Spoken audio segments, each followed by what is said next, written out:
Hi, I'm Cash. Welcome to Cash Talks Football. Today we're talking about Sheffield United against Manchester City.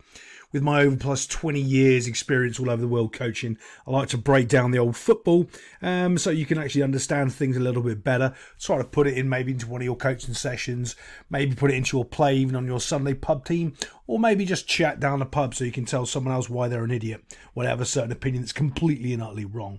Right, this is some of the worst defending I think I've seen, and it's becoming this... I've seen this habit for years. As a coach, you'll know exactly what I'm talking about. And it's about players doing what we call... if you've ever had a job and the manager walks in and takes a snapshot of what's going on in the room, and they come out and go, well, you've been doing this all day. No, you only saw me for 30 seconds. And you might have had that in your job when your manager's coming and go, oh, yeah, but you were doing this. No, yeah, but I've been working my arse off all day. It's the reverse in coaching. So what PLR players do is they look like they're doing the job, but they're not actually doing the job. Okay? So in your real job, you're doing the job, but when the manager walks in, you're not actually doing the job. What they're doing now is they're never actually doing their job. So I'll show you what I mean by that example right now. Let me break that down. Here we go. Here comes the ball coming in, right? This defender's not defending.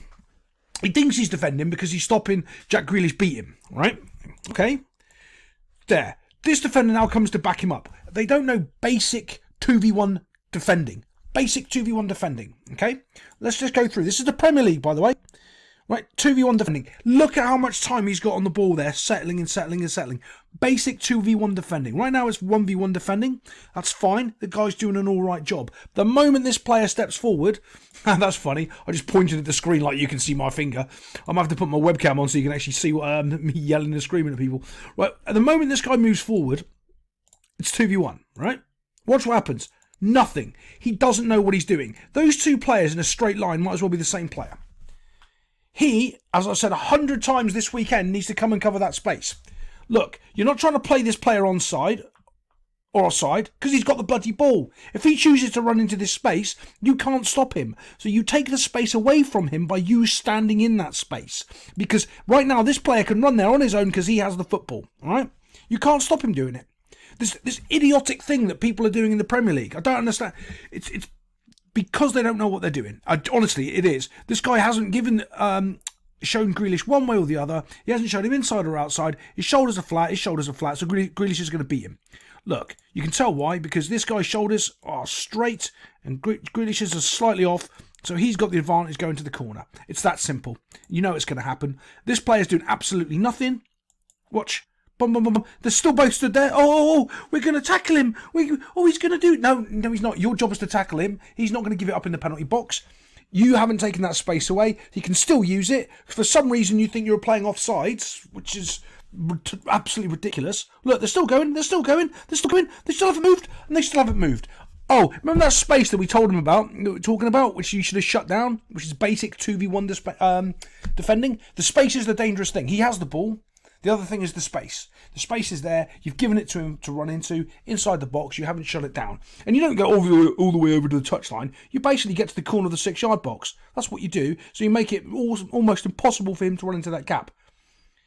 They haven't done that. They've stood there, boomf, chipped it all the way up to the back post. How much time do you think Grealish has got to find out where Haaland is in the box?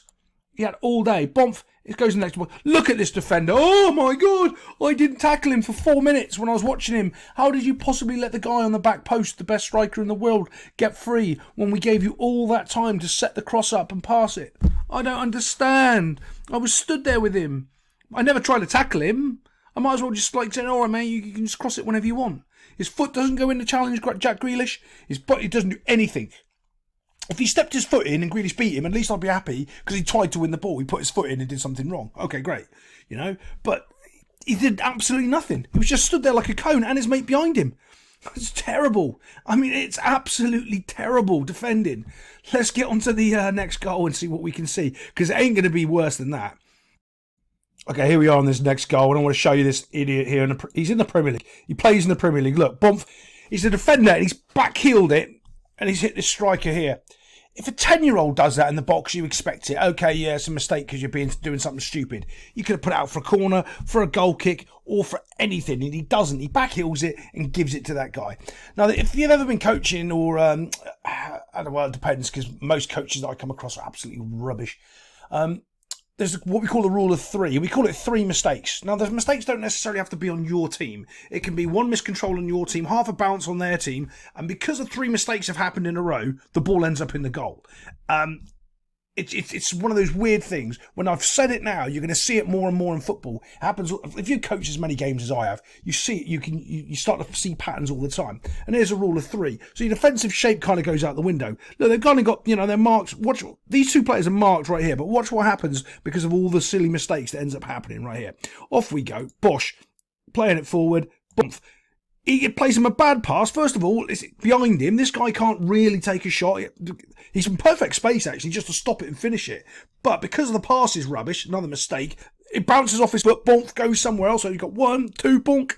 And here we come up for the 3rd one. All of a sudden, look at these 2 defenders as well. They start losing their shape completely because the ball's now gone completely the wrong way. Everyone's out of shape. Off it goes. Boom. It's a ricochet. Number 3. There we go. Boom. The ball's going to end up in the goal. It just happens. Just the way football goes. Now, this is interesting as well because, look, these 2 players are completely end up being unmarked. They were marked a second ago, but because the way the ball pinballed around, you saw how Man City quickly lost their shape. But they didn't. What do you mean they didn't? They didn't. They did lose their shape, but they didn't. Their shape is intact, but it's on the wrong side of the field from when the ball is because of the ricochets and the bounces. Right? And as we move it forward, takes a good first touch and sets himself. Now, this is where I'm kind of disappointed in the goalkeeper, but I want to see the point where he strikes the ball and it goes into the goal. Let's watch. Boom, there it is. Right, okay. So because it's Edison, I expect him to save it because he's a decent goalkeeper. Now, if there's any other goalkeeper in the league, I'd probably say, yeah, all right, fair one. It's a good strike. It's so close, so powerful, it's going in. But because it's Edison, I expected him to save it, and he didn't. Yeah, but there we go. Bosh, in it goes to the net box. Let's have a look at the next goal. Breaking down the defending as well, you really can't, unfortunately, because there's so many pinball ricochets. It's really hard to try to adjust or say, oh, you should have done this or done that, because everything is random. It's chaos. It's not set. You're not getting the ball. The guy hasn't got the ball from A to pass it to B to do to C. It's chaos of a back heel to an idiot who did a bad back heel because there's 2 back heels, one here from the defender, one in the middle, and then a ricochet. 2 back heels and a ricochet. Well, yeah, you can't do anything about that. Let's get on to the next one. Look, and all of a sudden this guy's on the floor having a tantrum. The ball's in the back of the net box. Oh, God, it's just awful all round. Only because that idiot in the corner didn't do what he was supposed to do and shield the ball out of play. That's all he had to do. The other mistake, well, you can do that mistake because it's your mistake. If someone beats you, they beat you. But that's just terrible. Don't let yourself be one of those guys. I'll see you next time. Because I'm sorry, I'm ranting too much on this one for another Cash Talks Football.